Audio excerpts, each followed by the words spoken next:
G'day guys, welcome back to our Team List Tuesday live reaction. It is round 12, the last week before bye round footy, which is going to be absolute fucking carnage, as we all know, whether it be Supercoach, NRL, whatever it is.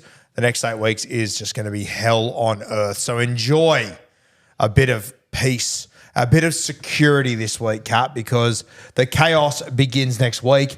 How are you? I am good. I feel like I have just had a chaotic weekend. Yeah. And we're talking about more chaos, and it's a lot. Welcome to Rugby League. Welcome. The home of chaos. I love it. I love it. All right. Thursday night, what do we got, Catmandu? Okay, first game up. This one is a great way to start the week of footy. What do we got? Rude. Dogs versus Dragons. This one is 6 p.m. at Accor. Your Bulldogs, big game. Jamin Salmon named on the edge, Josh Curran on the bench. Nothing else overly relevant for the Canterbury side there. For the Dragons, Jack DeBellin named in jersey 13, Eisenhuth on the edge. Luciano Leilua has been named on the extended bench as well. Friday night footy with an absolute blockbuster again, Catmandu. What do we got? Cows versus Tigers. This one is up in Townsville. It'll be 6 p.m. 6 p.m, the early game up there on Friday for the Cows. No real changes here. Kyle Felt finds himself on the extended bench, hopefully returning from injury. If he was to play, he would obviously come in for Braden Burns in this one. For the Tigers, for the 5th week in a row, a new jersey number 13, which is wild. Matamua starts in jersey 13. I actually really like this kid. I think he's got a big future, and I think 13 is his best spot. Really underrated hands. In the centre, you got Josh Felaherty and Casey coming into the centres there. Obviously, their centre duo of Naden and Olam both got sin binned and suspended this week. Keep an eye on Josh Felaherty. When he was in his Harold Matts season, I remember he was playing at the Manly Seagulls outside Latu Fino, who's unfortunately not playing this week. He was actually the top point scorer of the competition, Cat, and he wasn't a goal kicker, which is incredibly rare. He scored about 30 tries that year. Latu and him just laid it on. So both made their way over to the Tigers. I've seen a little bit of Felaherty here and there. I'm interested to see how he goes. I'm not quite sure if he's going to kick on to be the star that we thought originally, but I think he can play. So one to watch there. Late game, what do we got, Kat? We have Manly versus Storm. This one is a Brookie home game at 8 p.m. I think Lucinda said she was going to this one. She is. It's going to be a cracker. Age-old rivalry here, the Manly Seagulls and the Melbourne Storm for the Seagulls. No real changes to this side. Nothing that really jumped out to me worth noting. For the Melbourne Storm, though, one superstar goes out, Cameron Munster. Another one comes back in, Jerome Hughes. When you lose Munster, they desperately needed Hughesy back in, Catmandu. One thing in that Manly game, though, is Saab is back. He recovered really quickly from his injury. Oh, he's already back, isn't he? Yes, good shout. Yeah. Jason Saab back in there. That was a quick recovery, wasn't it? I'm curious to see how him and Cola are going to go together.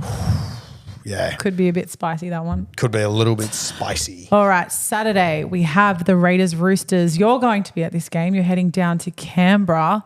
This one is 3 p.m. at GIO Stadium. Yeah, I plan to be at this one. Josh was playing in the Jersey Flag a couple of hours before this, so I might get a Jersey Flag New South Wales Cup into first grade. Little triple header down there in the nation's capital. For the Durs, Josh Papali'i out. Emre Gula, he starts in the front row. For the Roosters, Joey Manu back in. Connor Watson out. Fucking devastating for Connor. Going to miss Origin 1 as well, where I believe he would have had his Origin debut. Nat Butcher also axed from this team. He's in the extended bench. Really interesting relationship him and Trent Robinson have. Yeah, I always find it odd when he drops him, when he keeps him and whatnot. Really interesting. Cheese comes in at 9. So it actually means that Radley moves to the edge and White, who has been rewarded for a fantastic season. We're all talking about Terrell May. Man, White has had a fantastic season. He's getting rewarded this week in jersey 13. The 5:30 game, what do we got, Kat? This is Sharks versus Penrith. This is a top of the table clash. I mean, not quite, but it's up there. I mean, we underestimated the Sharks, I think, heading into the season, but look at them now. This one is at Shark Park at 5:30. Yeah, not far off top of the table. I think it's 1 versus 3, and had Penrith won last week, it would have been 1v2. So I am really looking forward to this one. Obviously, the Panthers missing troops and whatnot. But this Sharky side, they don't really make too many changes. They're staying very streamlined the entire season. Doing good things, the Sharkies. 1-17 once again. For the Panthers, Peachy out, Garner out. Guys like Liam Henry back on the bench, but realistically no big changes for the Penrith Panthers, who are coming off a really, probably their worst loss they've had in quite some time as far as not scoreboard, but performance-wise, I'm expecting a big bounce back from the Penny Panthers. What do we got next? We have the Souths versus Eels. This is the contentious Wayne Dennett affair. Wayne Dennett. The Wayne Dennett. Shout out to Wayne Dennett. Wayne Bennett affair. This one is 7:35 p.m. at Accor. I believe it is a Souths home game. And I guess there's a lot of news around this team at the moment, both teams at the moment. Yeah, a bit happening with both. We forgot to mention off the top two, it is Indigenous round too, so a very exciting round in rugby league. And I'll tell you what, Kat, I said to you before, Indigenous round might just be exactly what South Sydney need. Obviously, a lot of your boys, proud Indigenous guys that will always live for this game. And God, it got me excited, Kat, to see a halves pairing of Cody Walker and Jack Wighton in Indigenous round. I can't fucking wait. I reckon the boys absolutely pumped this weekend. Tane Milne moves to centre. Jack Wighton moves to 5'8" to partner Cody Walker there. Host, he comes in on the edge. And Keon Kolomatangi moves to jersey 13 for the Eels. No huge changes here. Ryan Madison comes in on the edge. Not much doing outside of that. Take us to Sunday afternoon footy, Kat. Another Queensland derby. I think we have one every single week. This one is Broncos versus Titans, and it's 2 p.m. at Suncorp, where we have both. Well, I spent a lot of time this weekend. You spent more time than me. You were close to Suncorp. I was in the vicinity. Yep. The superstar returns at fullback. Reece Walsh, devastated not to see him at Magic Round last week. Smoothie returns in jersey 14, and Katoni Staggs also drops out of this side. I'm not quite sure why that is. Not on the extended, so I assume it must be an injury or something, but Katoni Staggs out of this side. So Josiah Karapani, who left the South Sydney Rabbitohs last year, arrived at the Broncos this year, made his debut last week. A very, very talented player, gets another shot at centre. For the Titans, now this is probably the most exciting thing of the weekend for me, Kat.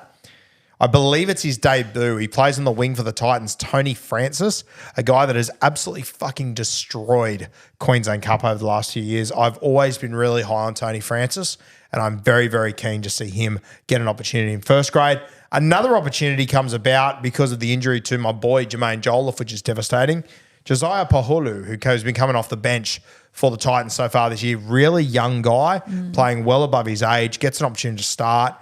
I think he's going to respond to it. I really like the look of this kid. I don't know if he is New South Wales, Queensland, if he's a Kiwi. I'm not quite sure where he sits, but I am very confident he will have some rep honours in the future. Very, very, very good player.